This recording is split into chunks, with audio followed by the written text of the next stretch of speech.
In this video, we are going to see concept of ICT. We are all now familiar with the term ICT. What is our understanding of ICT? How do we explain the concept of ICT?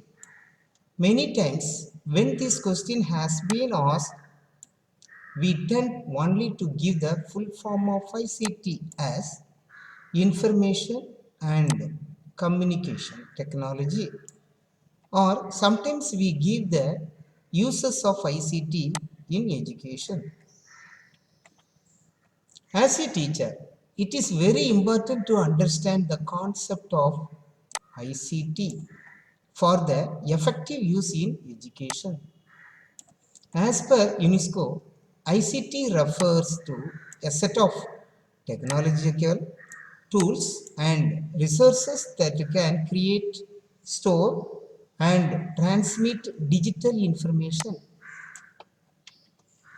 Whenever we define a concept, we try to list the essential attributes which will help us in categorizing the examples and the non-examples. Let us try to understand the essential attributes of ICT with an example.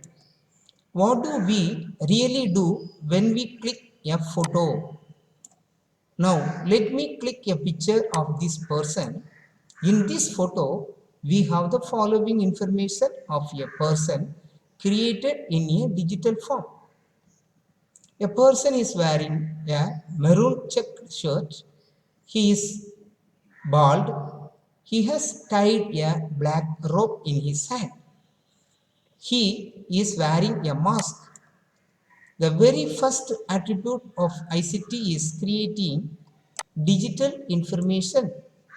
The created digital information gets stored in our mobile.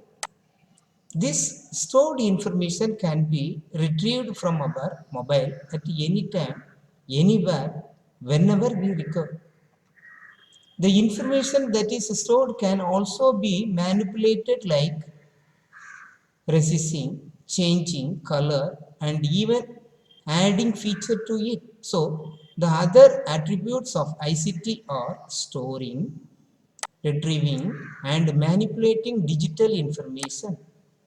The photo we have stored in our mobile can also be seen to others using any medium like instant messenger, email, or social media. When it is sent through any digital platform, the person who receives also has scope of giving feedback in the same digital platform through likes, comments, or sometimes even through descriptive feedback. Hence, ICT refers to any software, hardware, a process, or a system that can create, store, retrieve, manipulate, send, and receive digital information. Very often, as teachers, we not really use ICT in the classroom, but we claim to use ICT in the classroom. Let us consider this example where a teacher uses a slide presentation in her classroom for teaching and explaining the content by herself. Can this teacher claim that she is using ICT? Really cannot, because the teacher was using a slide presentation that she has created digitally and stored as the digital information. She is able to retrieve and use it in the classroom. Sometimes, when there are corrections to be made, she may also manipulate it.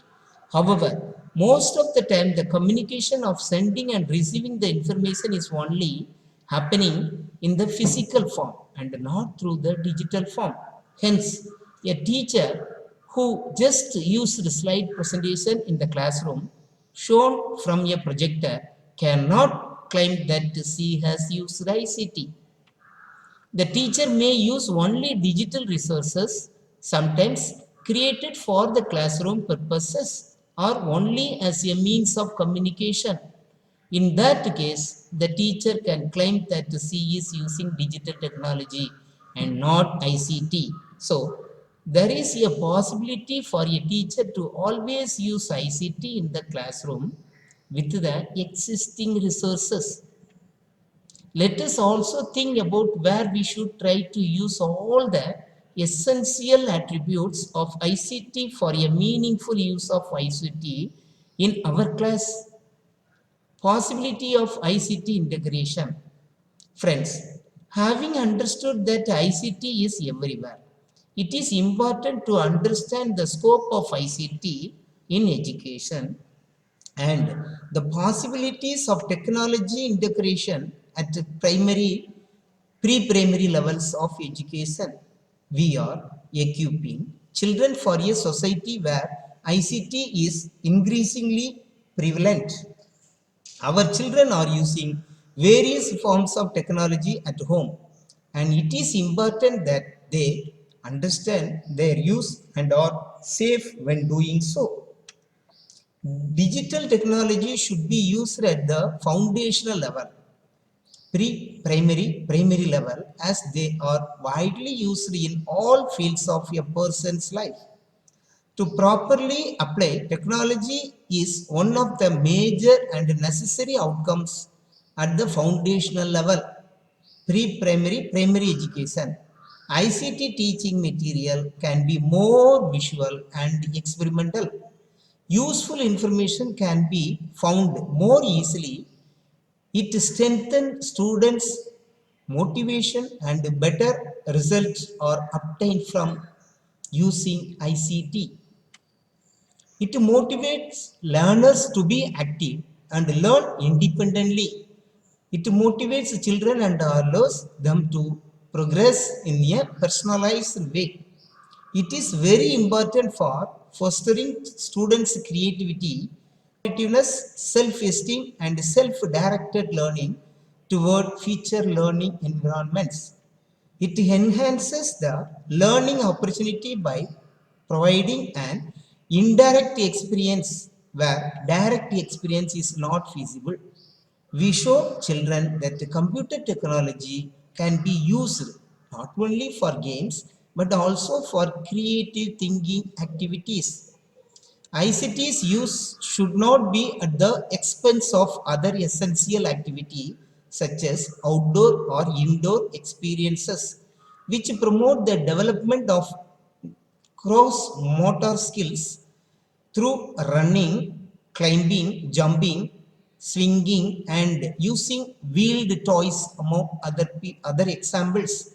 The process of implementation of technology into FLN learning experiences can be perceived from different perspectives. Technology have great potential for knowledge, dissemination, effective learning, and efficient education services. We do not think anymore of the spectacle of printing every time we read a book. The phenomenon of TV every time we watch a movie, or the miracle of the telephone every time we make a call. The ultimate success of ICTs for learning will be attained when we stop marveling about the ICTs and apply our minds and emotions to the wonders of learning. Thank you.